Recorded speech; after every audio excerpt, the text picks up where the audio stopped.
Hi, December na. Isang taon ko na rin ginagawa ito sa YouTube. Pagpalain nawa kayo ng Panginoon, kayong nagtsatsagang nakikinig at pasalamatan natin ng Panginoon dahil sa lakas at wisdom na pinagkakalob niya sa akin. Ako isa lamang, aliping walang kabuluhan. Ginagawa ko lamang aking tungkulin sa Panginoon ang kapurihan at karangalan magpakailanman. Amen?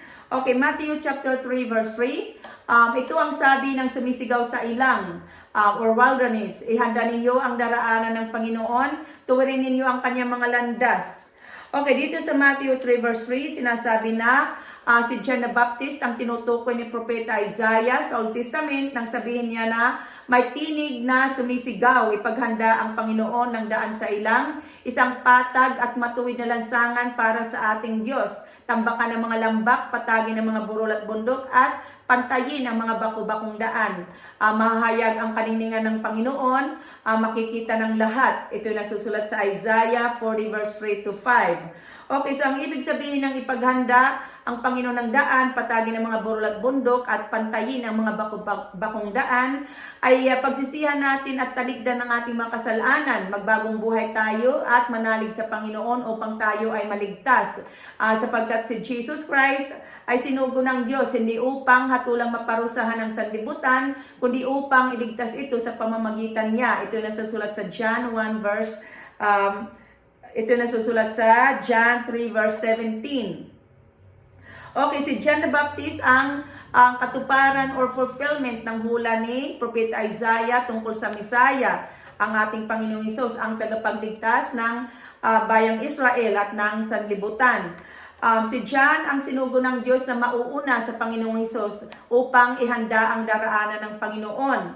Sinasabi sa kasulatan na si John ay nagbabautismo sa mga tao sa tubig, nagtuturo at nangangaral sa mga tao na pagsisihan nila at taligdan ang kanilang mga kasalanan at manalig sila sa Panginoong Hesus. Sa Matthew chapter 3 verse 11, sinabi ni John na binabautismuhan ko kayo sa tubig bilang tanda ng pagsisisi ninyo at pagtalikod sa inyong mga kasalanan. Ngunit ang dumarating na kasunod ko ang magbabautismo sa inyo sa Espiritu Santo at sa apoy.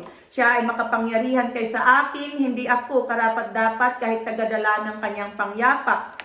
Okay, so ang bautismo ay simula ng ating pagbabagong buhay. Ito ay tanda ng ating pagsisisi at pagtalikod sa ating mga kasalanan. Sa Romans chapter 6 verse 3 to 4, sinasabi na tayong nabautismuhan kay Jesus Christ ay nabautismuhan sa kanyang kamatayan. Sa makatuwid tayo na matay at nalibing na kasama ni Jesus Christ sa pamamagitan ng bautismo, kung paanong binuhay na muli ang Panginoong Hesus sa pamamagitan ng dakilang kapangyarihan ng Ama, tayo na may mabuhay sa isang bagong pamumuhay. So, inihanda o nilinis ni John the Baptist ang mga tao upang sumampalataya sa Panginoon. Nilinis ni John the Baptist ang mga tao sapagkat nalalapit na ang paghahari ng Diyos ayon sa kasulatan. Si John ay nagpatutuo tungkol sa Panginoong Hesus. Pagkatapos bautismuhan ni John the Baptist ang Panginoon, nakita ni John na nabuksan ang langit. Nakita ni John na bumababa ang Espiritu ng Diyos sa Panginoon gaya ng isang kalapati. At narinig ni John ang isang tinig na nagsabi mula sa langit, ito ang anak kong minamahal na lubos kong kinalulugdan. Ito na susulat sa Matthew 3 verse 16 to 17. Si John ay nagpatutuo tungkol kay Jesus Christ na siya ang anak ng Diyos na buhay. At sinabi din ni John the Baptist na si Jesus Christ ang kordero ng Diyos na nag-aalis ng kasalanan ng sanlibutan.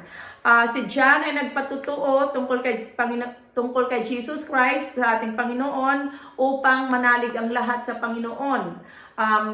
So magpapasko na, kaya ihanda natin ang ating mga sarili, pagsisihan natin at taligdan natin ang ating mga kasalanan, upang tayo patawarin at ipagkakalob sa atin ang Espiritu Santo. Iyan ang pangako ng Diyos, at ang pangakong iyan ay hindi lamang para sa mga Israelita, kundi sa bawat tatawagin ng Panginoong Diyos ayon sa kasulatan. So pagkatapos nating matanggap ang ating kapatawaran, ang ating kaligtasan, mamuhay na tayo ayon sa kalooban ng Diyos, manalig tayo sa Panginoon upang manatili tayong ligtas hanggang sa muling pagbabalik ng Panginoon.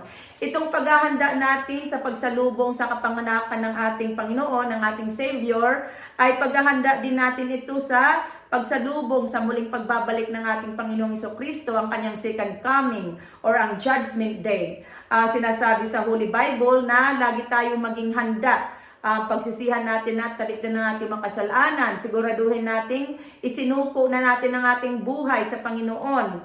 Siguraduhin nating nagbagong buhay na tayo kay Kristo. Sapagkat sinasabi sa Lucas 21 verse 35 na na darating ang araw, ang Panginoon ay darating sa araw na hindi inaasahan ng tao sa buong daigdig. Kaya't lagi tayong maging handa.